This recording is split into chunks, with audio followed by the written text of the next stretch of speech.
and they're off. And it's a good start with no interference. Whirl away, got away in last place. Ocean Blue broke past. Hello, this is Ed Sullivan. Our boots away on The voice you just heard is one of the most famous of the past 3 decades. It belongs to one of the great men of sportscasting. More than that, it belongs to one of the finest and gentlest of men. His name, Clem McCarthy. Clem's famous racing fans was for years part of nearly every American home. His voice brought sports fans all the top racing events of the year. And whenever there was a major boxing championship, it was Clem who electrified the millions of listeners at home with the dramatic blow-by-blow details.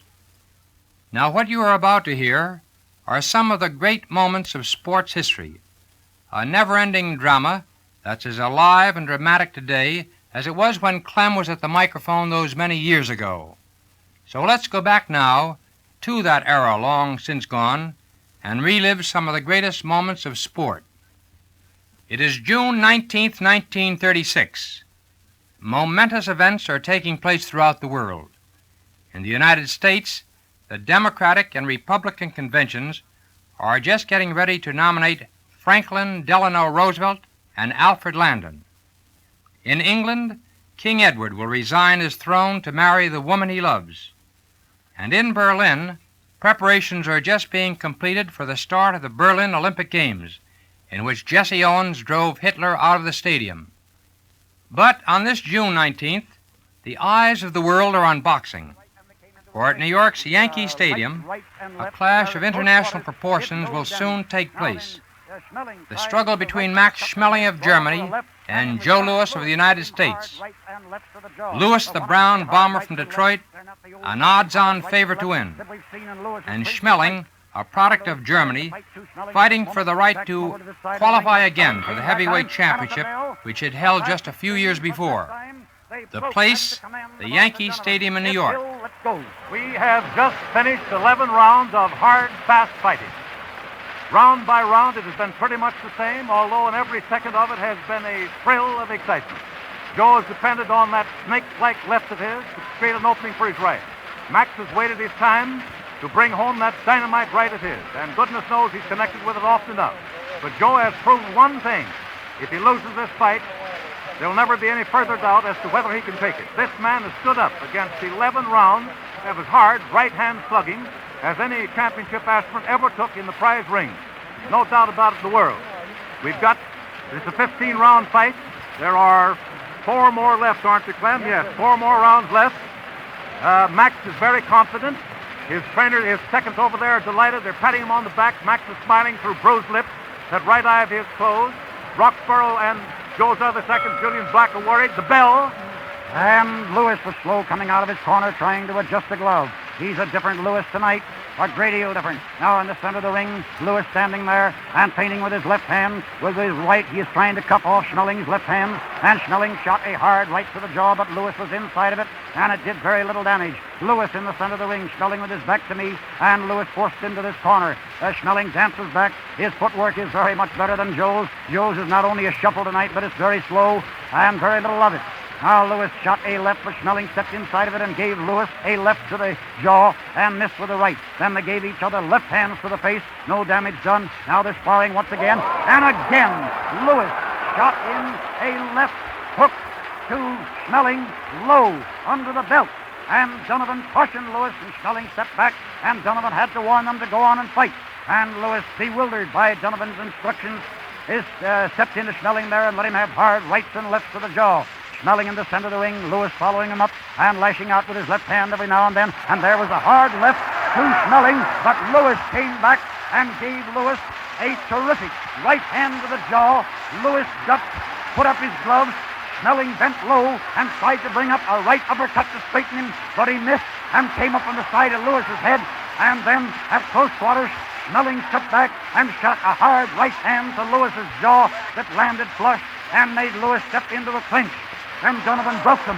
Schmeling got over 2 more hard rights to Louis's jaw and made Louis give ground. And there Schmeling straightened up Louis with hard rights and lefts to the jaw. He has puffed up Louis's left cheek, and Louis is down. Louis is down, hanging to the rope, hanging badly. He is a very tired fighter. He is blinking his eyes, shaking his head.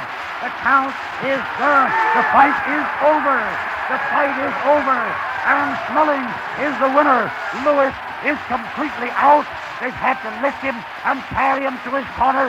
And Joe Jacobs wants to put on a special fight of his own. He wants to fight anybody, but they're carrying Schmeling back to his corner. Ed Hill, take this microphone. I only wish you could be here to see this. I don't suppose that a fight ever ended in a more terrific burst of excitement than this one. The end was not quite unexpected because Joe was hurt and wobbling, and suddenly under one of those terrific rights of Schmeling, over in the neutral corner right across from me, Joe collapsed against the rope, slowly sank down to the floor, looked over at his corner, shook his head at his own second, Roxburgh and Black, through half-closed eyes, an almost pathetic spectacle, but there he was. The referee's hand went up, 1, 2, 3, 4, and on to 10, his hands out, and he's down and out, knocked out for the first time in his career. Winner is Schmeling! Here comes Schmeling over. Here comes Schmeling over to our microphone. Clem McCarthy has jumped up to the ring. Max is now Congratulations, Max. Congratulations, my boy. Oh, ladies and gentlemen, yes, this is the heaviest day of my life, and I think I fought the toughest fellow I ever met. And I still think you Louis, is a very, very great prospect. Thanks very much. How early, Max? How early did you think you'd win? How early? Well, I had a hunch in the first round, you know. In the fourth round, you had a good hunch. Few rounds. Huh? And Joe Jacobs, when did you think he'd win? From the beginning, never thought he was going to lose. Thank you, Joe Jacobs. Oh, back. Yes. There you are, Ed Hill. On this side of the ring, where I'm... It is now 2 years and 3 days later. Lewis has fought 11 times since Schmeling knocked him out. And Lewis, in the meantime, has KO'd 9 opponents and decisioned 2 others. One of his knockout victims was James J. Braddock. No doubt everybody will be wondering whether or not he'll be able to overcome the defeat that Schmeling gave him. I hope to do the same, if not better, as Schmeling did on the night that we meet. Here we go for the 8th round. Lewis stepping out fast. And Braddock, as Ed Hill just told you, is well marked up. But he's showing that great gameness and endurance that Jim Braddock has always shown. And the markings will not keep him from staying in there and fighting. It'll be a question entirely of how long his legs can stand up, or on how much body punishment he can stand, and whether Lewis can plant a good knockout punch on either body or jaw. And now Braddock in the center of the ring, and Lewis led there with a left and missed. Braddock was back out of the way. Braddock led with a left and came over with a right that was a little short, and then Lewis missed with the left, and so did Braddock. And there Braddock came up with a right uppercut that missed. Lewis was back out of the way in time. Now Braddock's in the center of the ring, and Lewis gave him. There, Braddock is down. And the count is 2, 3, 4, 5, 6, 7, 8, 9, 10. A new world champion. Immediately after taking off, I ran into a dark cloud. Well, the sailing wasn't so rough for a while until suddenly I ran into a storm of leather, got hit with a bolt of lightning, had to make a forced landing, and went for repairs. Well, I got repaired pretty good that night. I got 23 stitches in my face. So now it is June 22nd, 1938. And once again, Max Schmeling stands in Joe Lewis's path. A victory for Schmeling will take the crown to Nazi Germany. So tonight, great champions of the past make their choices. Jack Dempsey. Well, it's anybody's fight, but I favor Max Schmeling because I saw Joe Louis work out, and he looks to me like everybody's hitting him. Now you hear Gene Tunney. Well, I believe that if Lewis gets the jump in the beginning of the fight, he'll win. But if he's going to allow himself to be maneuvered around by Schmeling, I believe that Schmeling is going to win. Here's the opinion of Max Baer. Well, I'm stringing along with Lewis this time, although in the last fight I selected Schmeling. As a matter of fact, I want him to win, because I want to be the first fighter to regain the heavyweight championship. Ladies and gentlemen, 2 other contests will follow this one. The ring officials are as follows. The judges, Billy Cavanaugh, acting as judge, and Eddie Forbes. The timekeeper, George Bannon, Counting for the knockdowns at the bell, Eddie Joseph. Refereeing, Arthur Donovan.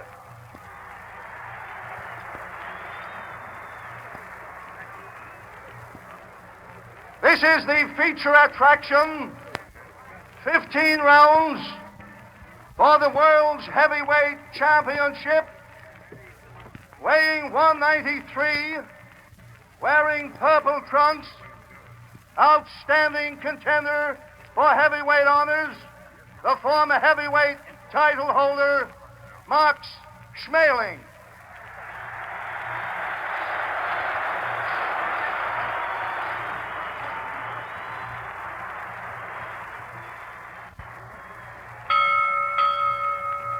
Weighing 198 3/4, wearing black trunks, the famous Detroit Ground Bomber, world's heavyweight champion, Joe Louis.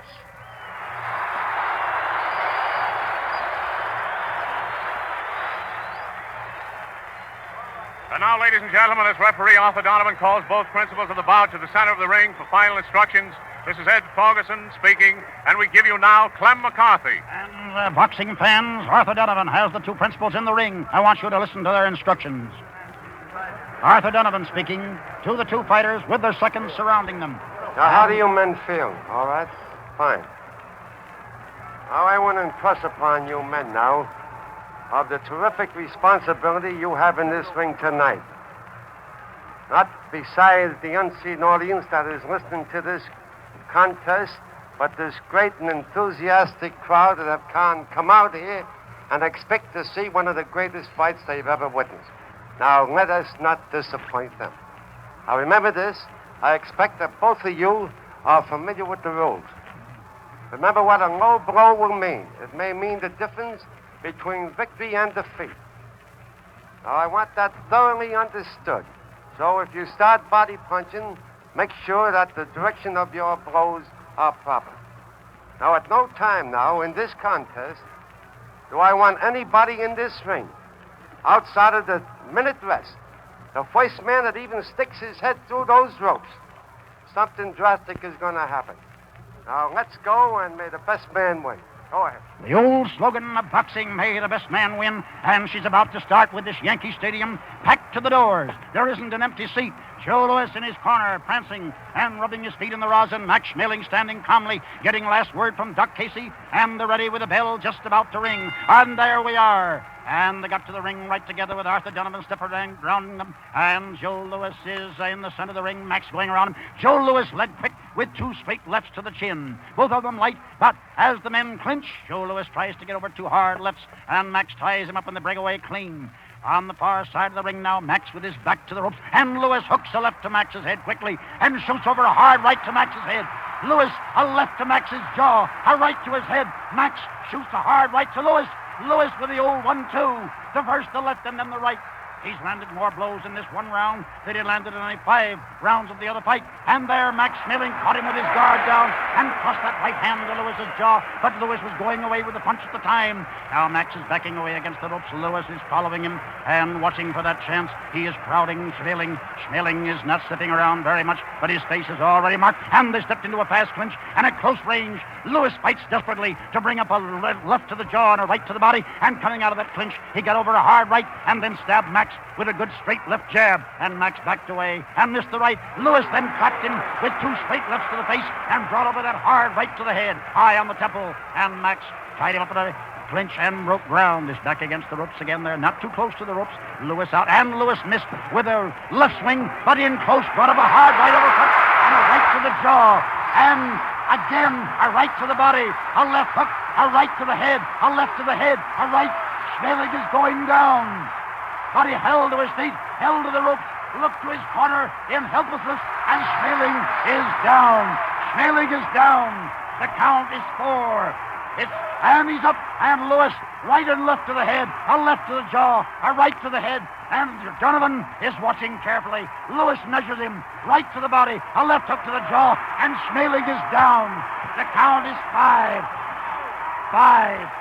6, 7, 8. The men are in the ring. The fight is over on a technical knockout. Max Schmeling is beaten in 1 round. The first time that a World's Heavyweight Championship ever changed hands in 1 round, in less than a round. In a few minutes, I'll try to get those seconds for you. Ed Ferguson, I want you to have a chance on this broadcast. Everything will shut you out. Get in here and describe that scene. I am going up to the ring to get the winner. Ed.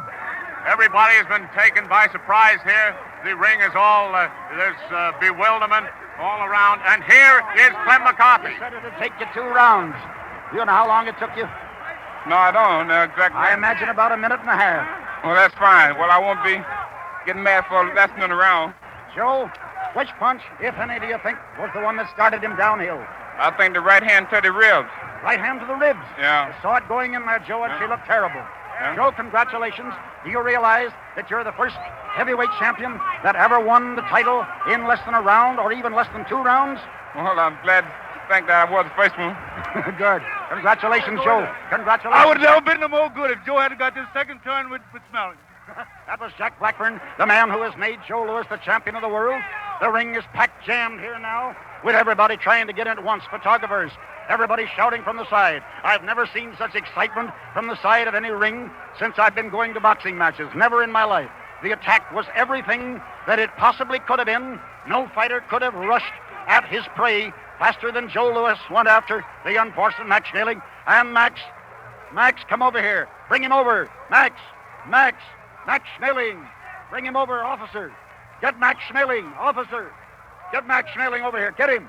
Bring him over, Max. I don't look like I can get him. They're crowding him through the ropes on the far side. He's never even seen it. Max, I'm trying to get him. Officer, get Max Schmeling, will you? And I can't get him. He's going out of the ring. He came to very quickly, but he was a badly beaten man. I have never before seen Max Schmeling or any other fighter being beaten look so terribly bewildered as Max Schmeling did after about, I would say, the 12th or 15th blow. That succession of left hooks to the jaw, lefts to the head, rights to the head, rights to the body, that right slam to the body. Schmeling got over about 1 real good punch. He missed with a few, Louis missed with a few, but then the riot started, and it was all Louis. And here is the distinction of the world's fastest broadcast on a fight. This was faster than Joe Louis and Charlie Retzlaff. And now I turn you back to Ed Ferguson because he's had a great chance to see this crowd around the ring and the excitement. Ed, come in. We're going to take you over to Max Schmeling's dressing room. 3 or 4 of them are right ahead of us at the moment, and we've got to crowd through here and see if we can't talk first to Max Mocken, the trainer for Max Schmeling. Schmeling is over in the corner at the moment. He appears to be fully recovered, and he at the moment is dressing. Max Mocken, Max Mocken, could you say a word to the radio audience, please? I'll come over here. Max Mocken, ladies and gentlemen. Max Mocken, the trainer. Well, Max Schmeling had bad luck because Joe Louis hit him with a right hand right in the beginning after a left hook in the kidneys. You know, that paralyzed him. He couldn't move. When he catch another few right hand punches, he has to go down. He tells now he was paralyzed. He couldn't move from that kidney punch. I wonder if I could talk to Max just a moment. Max, will you say a word to the NBC audience? Just a word, please, Max. Ladies and gentlemen, I have not much to say. I'm very sorry, but I won't make any excuse, but I get such a terrible hit. The first hit I get in the left kidneys, I was so paralyzed I couldn't even move. And after it was all over, you know. Well, Max, I'm sorry. That's all I can say. That same year, one of the great horse races of all time took place. It was the famous match race between War Admiral, the son of Man of War, and his rival from the coast, Seabiscuit. War Admiral had won the Triple Crown in 1937 by winning the Derby, Preakness, and Belmont Stakes. Seabiscuit was turning in great victories on the West Coast, and the cry went up from racing fans to pit the two against each other with no other horses in the race. Ladies and gentlemen, I found it impossible to get through this enormous throng at Pimlico today. The first time that I've ever failed to do that from the paddock. And so I'm down here in the winner's circle, perched high up on a fence. I can see 95% of the race, and maybe the other 5% won't make any difference. But I can see 95. The horses are up there facing Starter Cassidy. Remember, they're carrying equal weights, 120 pounds. The distance is a mile and 3/16. That means they come 3/16 of a mile from the head of the stretch to the finish line and then go 1 mile around this oval. They've walked up there. They're facing Starter Cassidy. It's a walk-up start. And there, no break. Each jockey tried to take advantage of the other, and the starter called them back. No, they had the crowd on their toes here. They thought it was a break, but Seabiscuit had about a length the best of it. Kurtzinger wouldn't take the break, and he shot War Admiral right across behind Seabiscuit to the outside fence, and the starter withheld his flag. No starts yet. Now they're turning once more, walking back there together side by side. They better keep them further apart. Either horse is liable to kick. Get those horses further apart, you jockeys. They're turning up there for the fence. They're going to walk down now and face this starter, and it looks like they might get away in the instant. There's only one little spot here that I'll lose them, but I don't believe they'll shift positions in that little tiny spot. Now up here high on a fence, down to the finish line, the first time that I've ever had to broadcast a race from this point, usually on the roof, and we had a beautiful spot up there today. Look out now, look out. They're walking up. Cassidy's watching them. He's watching them. No. War Admiral had a length the best of it. And Georgie Wolf says no. You know, this reminds me of an old-time quarter horse race in the West. Cowboys and Indians. What they call an ask and answer start. Jones asks Brown if he's ready. Brown, if he doesn't like the start, says no, so it's no break. They come back, and the next time Brown says, is it a go? And Jones says no. Now look out. They're turning and they're ready again. They're doing quite a bit of juggling there. This is going to be a matter of horsemanship. Neither jockey's willing to take 1 inch the worst of it. And they're off, and this is a go. And Georgie Wolf is at the whip on Seabiscuit to keep him up. And they're coming to me head and head. War Admiral on the inside. Wolf is driving Seabiscuit, and Seabiscuit is outrunning him. Seabiscuit is coming to me 1 length, 2 lengths in the lead. And he came right over 2 lengths. He goes by me. Seabiscuit by 2 lengths. War Admiral right on his heels. Kurtzinger sitting still and biding his time. Now it's a matter of making Seabiscuit set his own pace. War Admiral is trailing him around the turn. Seabiscuit carried him a little bit wide there. They're going halfway around that turn. Seabiscuit on the lead by 2 lengths. War Admiral is second to him, and Kurtzinger sitting still. Now War Admiral's trying to move to him. They're going into the backstretch. Seabiscuit by a length and a half. Now Seabiscuit by 2 lengths. War Admiral second. Seabiscuit by 2 lengths. They've got 3/4 of a mile to come. And it's Seabiscuit by a length and a half down the backstretch.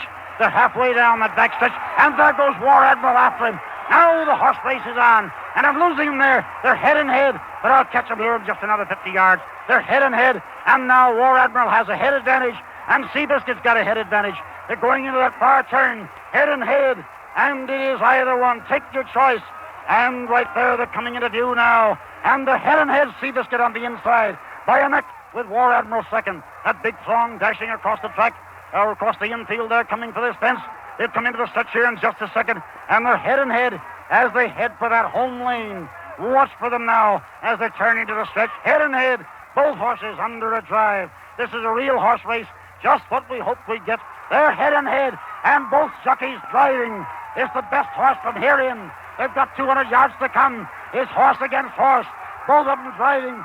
Seabiscuit leads by a length. Now Seabiscuit by a length and a half. Wolf has put away his whip. Seabiscuit by 3. Seabiscuit by 3. Seabiscuit is the winner by 4 lengths. And you never saw such a wild crowd. Seabiscuit the winner by 4 lengths. Trying to drown this crowd out here. They're roaring around me. Seabiscuit was the winner from end to end. And there's Charlie Howard over there. Charlie Howard, come over here quick. Charlie Howard. Oh, Charlie Howard. Mr. Charles Howard, come over here quick and congratulate your audience. Come on. You're a radio man now. Tell us about that race, Charlie. Well, Clem, I'm too excited to do much talking. I hate to beat Mr. Riddle and Mr. Conway. They're both good sports. Their horse ran a fine race, but they were run against a little too much horse. And do you know, Charlie Howard, that he beat the track record here? I heard that he did. Yes, sir. It was a magnificent race, and you're to be congratulated on indeed, two fine horses. Yes, sir, they were. It's a shame to see either one of them beaten. Georgie Wolf is all in for breath, and he's almost as white as the white sleeves in his jacket. Almost as white. Georgie, you tell us the story. Well, I want to say I wish my old pal Red was on him instead of me. Well, See you, Red. That's good news. Georgie Wolf met Red Pollard, the original jockey of Seabiscuit, the jockey that was so close to Seabiscuit always through his life. I've got to get back away from this horse here. I've had my experience with horses in these pots, and Hazukar ran me out of here once. I don't want to get it again. But I'm all right down here. These photographers are in close. Charlie Howard is now congratulating Georgie Wolf, and when Georgie Wolf congratulated his old friend Red, he meant jockey Jack Pollard, who is in a Winthrop, Massachusetts hospital recuperating from a broken leg.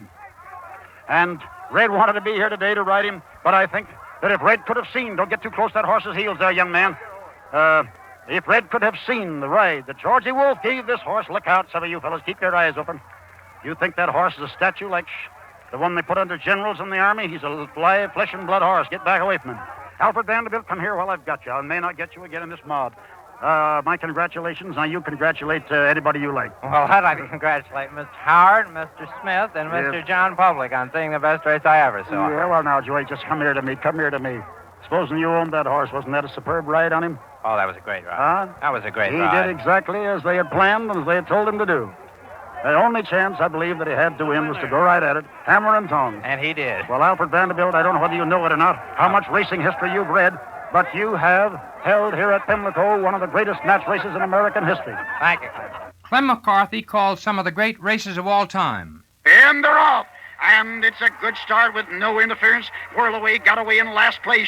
Ocean Blue broke past on his stride. Our Boots Away on the outside is clear. Porter's Cap is clear. And so is Curious Coin. Porter's Cap is in trouble going by the stand. And now racing fans are stepping by the stand. And on the outside is Dispose and King Cole and Our Boots and Curious Coin and Ocean Blue. This is going to be a burning pace. Porter's Cap is sixth. Whirlaway is a good 10 lengths behind the seventh horse as they go around that first turn. And now they're rolling around the first turn, and it's King Cole stepping on the lead by 3/4 of a length. Dispose is second by a half a length. Curious Coin third by 2 lengths. Our Boots is fourth by a half a length. And Porter's Cap is fifth by 3/4 of a length. Ocean Blue is fifth by half a length. Curious Coin. Now Our Boots is moving up in there and getting into contention. Our Boots has now moved into 6th place. It is still King Cole, but Whirlaway is last. King Cole down the backstretch, leading by a 1 length, Disposed by half a length. Our Boots is third by half a length. And on the outside is Porter's Cap trying to get through, but he can't make it. Curious Coin is in 5th place. And now Porter's Cap is back in 6th place. Ocean Blue seems out of the race. Whirlaway is now making his move away back in the rear, but he's next to last, but going fast. And he's trying to cut the corner. He hasn't shown any desire to run out. They're rounding the far turn, and it's King Cole on the lead by a length and a half. It's Kansas second by half a length. Whirlaway has slipped between horses and is now third. He's second. He's gone to the front. Whirlaway is on the lead by a length and a half. Porter's Cap is moving up in 4th place and driving hard. They're turning into the stretch with Whirlaway on the lead, and his jockey looking back. He's not running wide. It is Whirlaway by 3 lengths. King Cole is second. Our Boots is third. Porter's Cap is fourth, and the rest of them are beaten off. Whirlaway is coming on away to be another horse to win the Kentucky Derby and the Preakness. In 1946 emerged the thoroughbred that would win racing's Triple Crown. It's anybody's race. Assault cut that last corner and got through on the inside and is up to Spy Song and in front. Assault is pulling away and leading now by 2 lengths with a tremendous burst of speed. Knockdown is hanging, and Spy Song is hanging on gamely, and coming through behind Spy Song is Lord Boswell, but too late. And the winner, galloping as he pleases by very close to 7 lengths, is Assault. In the 1948 Kentucky Derby, the horse many consider the greatest of all time. And they're turning for home. Coaltown and Citation head and head, and it looks like Eddie Arcaro has got his derby. They're coming in there just like they were the enemy, riding each other close. And it is Citation coming to the front. He's everything they said he was. He's going to win with his ears pricking. It is Citation by 2, pulling away. And the other horse, Coaltown, is hanging on gamely, but that's all he can do is hang on gamely to be second. Citation wins this derby just as he pleases, his ears pricking, Arcaro smiling to himself, and Citation is home the winner by 3.5 lengths, with Coaltown second, 3.5 in front of Iron Request, who is 2.5 in front of Billy. College football will always remember Roy Riegels out on the coast because he ran the wrong way during a Rose Bowl football game. Big League Baseball remembers Fred Merkel because Fred forgot to touch second base during a pennant-winning playoff game. Jockey Willie Shoemaker misjudged the finish line in a Kentucky Derby and pulled up his mount short of victory.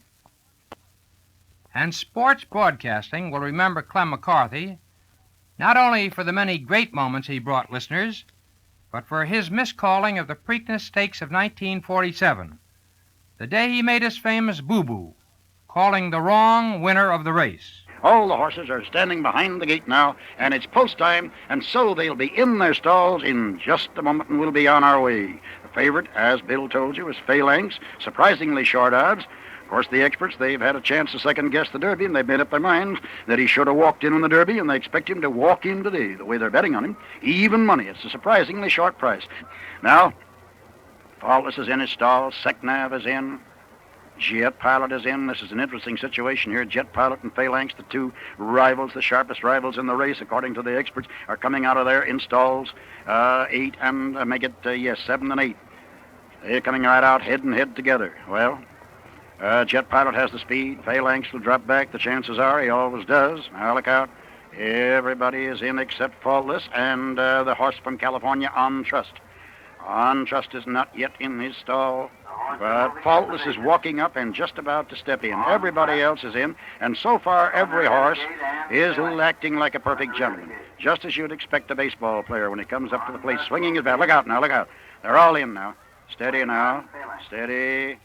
On Trust is looking right at me. Phalanx is bobbing his head just a little bit. Jet Pilot, Riscalator turning his head. Get your head straight, boy, or you'll be caught napping. Look out. It's no time for any long sentences here. And Contest has got his feet spread wide apart in there, and so has Riscalator. Riscalator's got his feet now. He's all right. He's got to get balanced now. And Seknav took time out to raise one foot. Horses, oh, now come on, Cornish Knight. You can't do that. You can't lay over on the side there and come out of that stall. If you do, you'll come out like a three-cushion billiard game. Look out now, look out. Any instant we may get it. Jim Milton's been starting these races since and they're off. And they got away together. And Jet Pilot beat Phalanx away from the gate. And Eric Guerin is stepping him right on the lead. But Seknav and Cornish Knight are coming to him. And Cornish Knight on the inside is getting different riding tactics today. But on the outside, coming up strong here now for the position is King Bay. And it is Jet Pilot, King Bay, and Cornish Knight going to the turn. And Jet Pilot has the lead. Jet Pilot by a length and a half. King Bay is second. And Cornish Knight is right in there in fourth place. And that big horse Contest is running up fourth. Now you want to know about Phalanx? Well, he's next to last. And Bulletproof is last around the middle of the turn. And it is going around that turn. It is Jet Pilot a half a length in lead. King Bay is second. But now goes the California colt On Trust taking the lead. Dashing by Jet Pilot. He's 3/4 of a length. Now he's a length in the lead. And 2 lengths. And On Trust has opened up 2.5 lengths. Eric Guerin is content to let him do it. And he drops back with Jet Pilot in second place. King Bay is third. And Seknav is fourth. And Cosmic Bomb is fifth. And on the outside is Faultless in sixth place. Phalanx is now next to last and now moving very fast on the outside of horses. He is now about seventh and making his drive. They're coming up on Trust again. On Trust a length and a half in the lead, but he seems to have plenty left. Jet Pilot is second by a length. Seknav is third. Cosmic Bomb on the outside. And King Bay is dropping back. And here comes Phalanx on the outside. Is now fifth in the upper part of the turn. And it is still On Trust heading for home. But he's got his hands full. And the crowd blocks it for a moment. And when they come out of there, Jet Pilot is head and head with him. Jet Pilot and On Trust are head and head. But yet Longden is not gone with the whip. He's got plenty of horse under him. And on the outside, Phalanx, away out in the middle of the track. This is going to be an awful horse race down here. But On Trust is still there. Jet Pilot is coming at him like a game horse. Jet Pilot has got him. Jet Pilot a neck. Jet Pilot a half a length. Jet Pilot by a length. On Trust second by 3. Phalanx is third. And in fourth place. What am I talking about? Ladies and gentlemen, I've made a terrific mistake. I mixed my horses, and I have given you the winner as Jet Pilot, and it is Faultless. Just at what point I was looking at Phalanx, and Jet Pilot disappeared on me, I don't know. The winner of the race is Faultless. Faultless moved over there at the same time that apparently Jet Pilot dropped back when Phalanx was moving up. Now the correct result is Faultless, the winner, by a little more than a length. On Trust is second, Phalanx is third, and Jet Pilot is fourth. Very sorry to miss those two, but I must have been looking at Phalanx when they shifted fast, and when they headed into the stretch and jockeys heads down, I mistook the red colors for Jet Pilot. The winner was faultless. He lay fourth going to the half-mile pole. He moved up with a rush around the far turn there, was in contention. And in that instant, as I explained, when I'm looking for Phalanx to see what he's doing on the outside, they shifted on me, and I missed it. All right, we missed. We struck out. Well, Babe Ruth struck out once, so I might just as well get in famous company. So this was the greatness that is Clem McCarthy. A great broadcaster, a great gentleman, leaving for all time a chant that will never be forgotten, leaving for all time some of the greatest moments in sports.